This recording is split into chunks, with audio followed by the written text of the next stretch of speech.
बड़ौदा के दिवालीपुरा न्यायालय में नए एडवोकेट हाउस को शुरू करवाया गया है। कल इस नए एडवोकेट हाउस का उद्घाटन हुआ था, लेकिन नए एडवोकेट हाउस के शुरू होने के तुरंत बाद ही जैसे वकीलों में दो पक्ष पड़ गए हैं। कई वकील हैं जो इस नए एडवोकेट हाउस का विरोध जता रहे हैं। आज नए एडवोकेट हाउस में एक महत्वपूर्ण बैठक मिली थी। एक एडवोकेट के मुद्दे पर इस बैठक का आयोजन हुआ था, लेकिन इसी दौरान बड़ौदा बार एसोसिएशन के दो पक्ष पड़े हुए साफ नजर आए।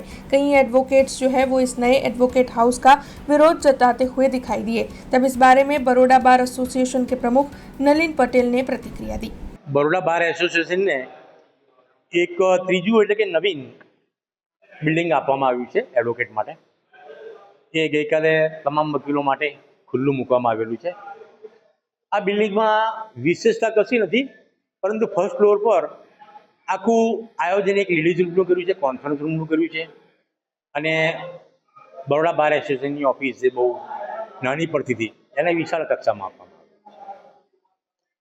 આજે બીજો દિવસ છે અને અમે એક બેઠક આ નવીન બંધાયેલા બિલ્ડિંગ માટે નથી કરેલી, પરંતુ અમારા વકીલ મિત્ર પાદરાના પ્રમુખ શ્રી દીપકભાઈ પ્રજાપતિ એમની ઉપર એક કન્ટેમ્પ ઓફ કોર્ટની નોટિસ આવી છે। એના માટે શું કરવું એની ચર્ચા વિચારણા કરવા માટે આજે અમે ભેગા થયા હતા। બાકી એનાથી વિશેષ કશું છે નહીં। આજે કોરમના અભાવે અમે અમારી મીટિંગ સોમવાર પર રાખી છે। જો વિરોધ ન કરે ને તો કામ થયું છે કે નહીં એવું કોઈને ખબર જ ના પડે। મોદી સાહેબના કામો કેટલા બધા થાય છે, પણ વિરોધ થાય છે ને તો લોકોને ખબર પડે છે કે કામ કરે છે મોદી સાહેબ। ટેબલો તમે જોઈ શકો છો કે આ જે બિલ્ડિંગ નવું આપ્યું છે ગ્રાઉન્ડ પ્લસ 3 ફ્લોર લિફ્ટ સાથેનું, એક પણ રૂપિયો લીધા વગર વકીલોને બેસવા માટે અમે સગવડ આપી છે। છતાં પણ ગઈકાલે પણ 4 વકીલો બેઠા હતા, આજે પણ 5 જ વકીલો છે। અહીં આટલે લાંબે સુધીને કોઈને વકીલોને બેસવું નથી। વકીલોને કેવું છે, આજકાલ કઈ દુકાન વધારે ચાલે ખબર છે? રોડ ફેસિંગ દુકાન હોય ને તો સિગરેટ લઈને સીધું ગાડીમાં બેસી જવાય, એવી દુકાન વધારે પસંદ કરે છે। અને જો બેઝમેન્ટમાં દુકાન હોય ને તો કોઈ 2 પગથિયા ચડીને જાય નહીં। પણ સેફટી વાઇઝ તો બેઝમેન્ટવાળી દુકાન જ સારી।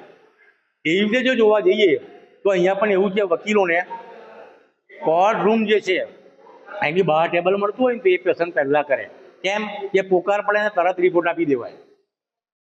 આ જે પહેલેથી વકીલોને આ પ્રમાણેની જે પ્રથાથી કામ કરવાની આદત પડી છે એને કારણે આ થોડુંક લાંબુ પડે છે ડિસ્ટન્સ માટે। બાકી વકીલોની જગ્યાની તો જરૂર છે જ, પરંતુ આ દૂર પડે છે માટે નથી આવતા લોકો। વહેલા તે પહેલાના ધોરણે કોઈ વકીલ બેસતો તેમનું ખાટું મારું થવાનું નથી। વહેલાથી પહેલાનો મતલબ એટલે શું? સવારે 11 વાગે કોર્ટ ચાલુ થઈ એટલે 12-1 વાગે તો અહીંયા બધા કાગડા ઉડતા થઈ જાય છે। બધા કામો બધાના પતી જાય છે ને પોતપોતાની ઓફિસોમાં લોકો જતા રહે છે એટલે ખાલી 2 જ કલાક આચોમાં। એમાં શું વહેલો તો પહેલો, એમાં શું ખોટું છે? हमसे जुड़े रहने के लिए हमारे YouTube चैनल को सब्सक्राइब करें और नई वीडियो की नोटिफिकेशन के लिए बेल आइकॉन को दबाएं।